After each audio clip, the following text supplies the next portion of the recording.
Halo, selamat datang di channel aku Ignatius Indra. Di sini aku akan ngebahas tentang isu mental health, khususnya skizofrenia. Karena aku sendiri adalah seorang pasien skizofrenia sejak tahun 2009. Aku sendiri sudah 4 kali mengalami pengalaman episode psikotik atau yang disebut umumnya kumat. Aku terakhir dirawat oleh seorang psikiater di Penang, Malaysia, di Rumah Sakit Lam Hua Penang.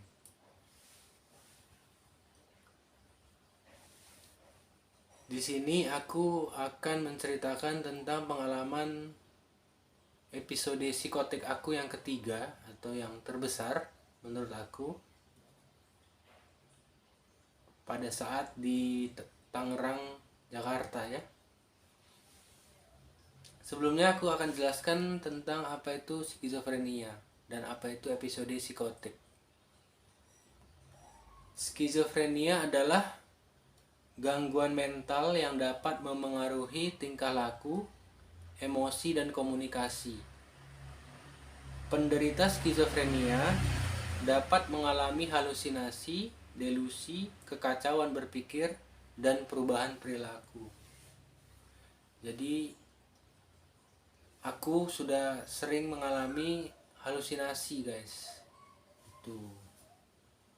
Sedangkan psikosis atau episode psikosis atau kumat adalah kondisi ketika penderitanya mengalami kesulitan dalam membedakan kenyataan dan imajinasi. Kondisi ini ditandai dengan munculnya halusinasi dan waham atau delusi. Nah, kita masuk ke kejadian yang aku alami waktu itu.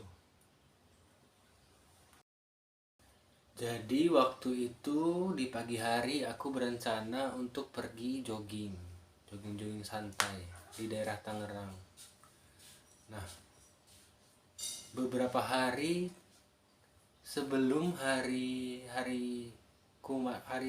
episode psikotik itu, aku sudah mendengarkan banyak bisikan-bisikan halu ya yang mempengaruhi pikiran aku, mempengaruhi waham aku sehingga berimajinasi ke hal-hal yang tidak nyata.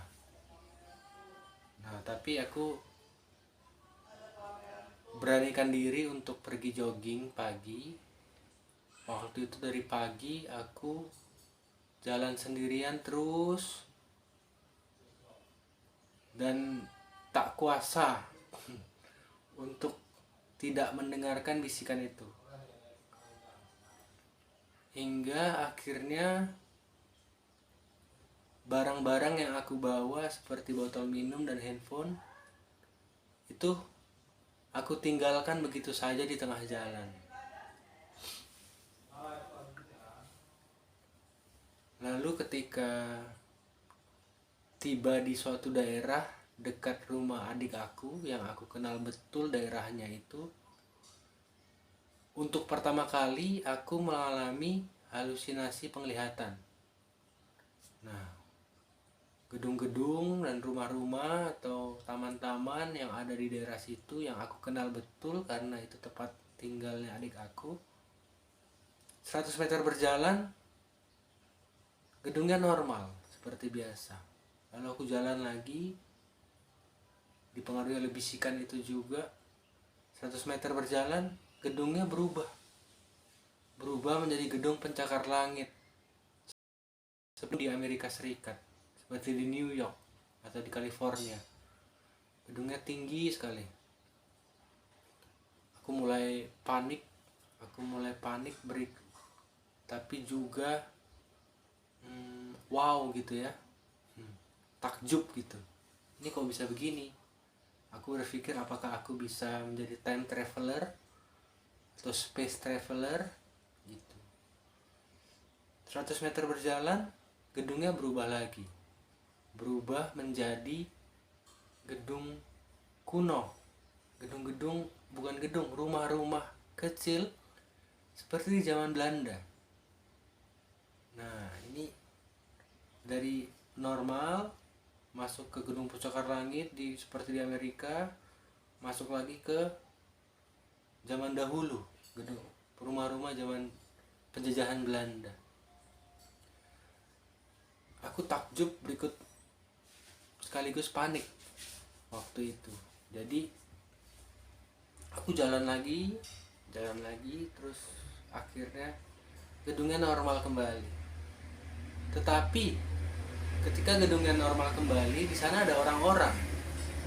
Ada orang-orang yang di pinggir jalan berlalu lalang. Kendaraan tidak banyak waktu itu.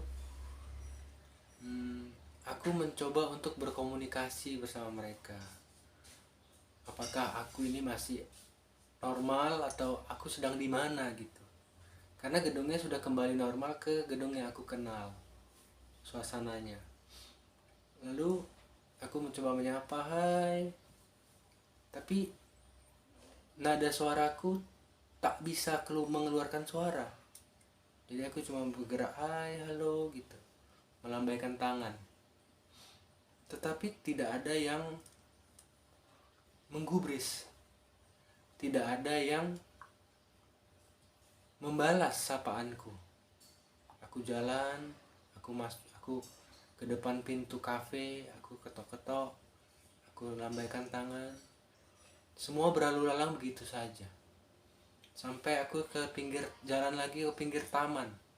Pinggir taman ada beberapa anak-anak tanggung, cowok dan cewek. Aku lambaikan tangan lagi, tapi mereka tidak menggubris. Nah, di situ aku mulai panik, guys. Di situ aku mulai panik. Kenapa panik? Karena aku berpikir, apakah aku masih normal atau aku masih ada di situ? Nah, aku mulai mencari cara. Ini masih sadar, bahkan aku masih ingat sampai sekarang. Aku buka baju, aku lambaikan bajuku, lalu aku buka semua busanaku di pinggir jalan itu agar dapat menarik perhatian, karena aku ingin kembali ke normal. Aku buka semua, ya kan? Lalu masih tidak digubris. Sampai akhirnya ada setengah jam, sekitar 45 menit aku di pinggir jalan di situ tanpa busana. Akhirnya ada Satpol PP datang.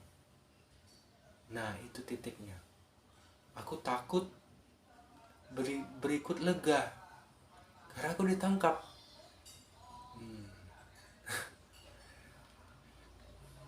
Ketika Satpol PP datang, mereka bertanya tentang identitasku. Oke. Ditanya nama, ditanya nomor HP, ditanya keluarga, ditanya kerjaan, ditanya rumah, semuanya. Aku bisa jawab. Barangkali mereka melacak aku. Itu prosesnya sekitar setengah jam, 1 jam ya. Mereka melacak apakah benar data-datanya ini. Aku masih ingat betul nama ibu, tempat kosan, rumah, keluarga, dan segala macam data yang mereka pertanyakan. Nah, akhirnya aku kembali normal, memakai busana aku lagi, memakai baju.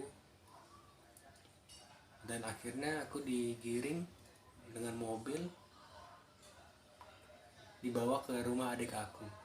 Toh, aku ingat juga rumah adik aku di mana. Akhirnya aku dibawa dan diistirahatkan. Gitu guys. Jadi skizofrenia ini cukup berbahaya sekaligus seru guys. Nah, aneh ya.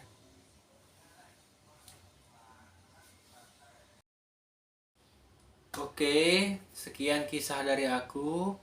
Kalau kalian mau support channel ini, silahkan share, like, dan subscribe. See you.